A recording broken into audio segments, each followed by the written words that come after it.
this isn't a normal exhibit. Most of the time you go to an exhibit, you look at a watercolor and you say, oh, I like that, or I like the colors, or whatever.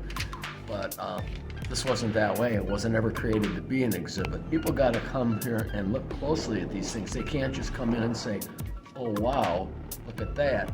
They have to look at it. They have to look at the title. The title adds meaning to the drawing adds meaning to the title, vice versa. The title, look closely, but then there's big ideas behind it too. You know, it's like, what is this really all about? The oldest doodle in here is 1966. That was done at Buff State. When I was getting my master's degree, I was in the snack bar in between class. It's just kind of a release, you know, something. You got a down moment, you're sitting there killing time, so you make it into something. I was just saying, most of the drawings are started out around 1966 when I first started teaching, and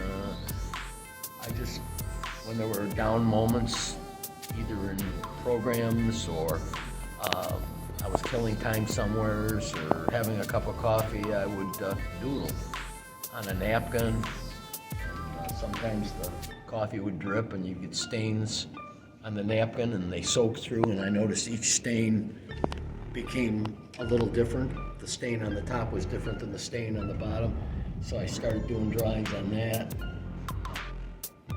A scribble could become a doodle. I think a doodle can become a scribble.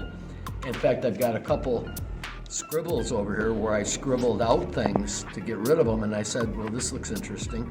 So then I added to that, and so I made the scribble into a doodle. Sometimes a doodle becomes a scribble.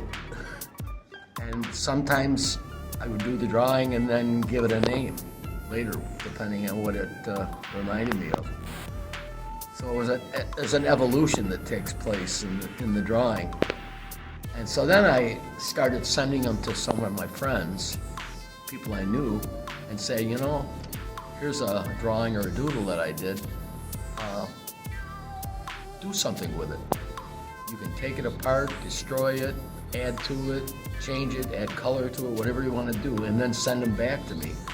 And I intended then to use them, and there's some of them in this exhibit as well. They're responses, they're artistic responses.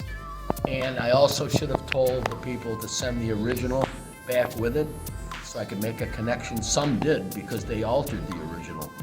Just an idea at the time. And that's really what art is sometimes, an idea.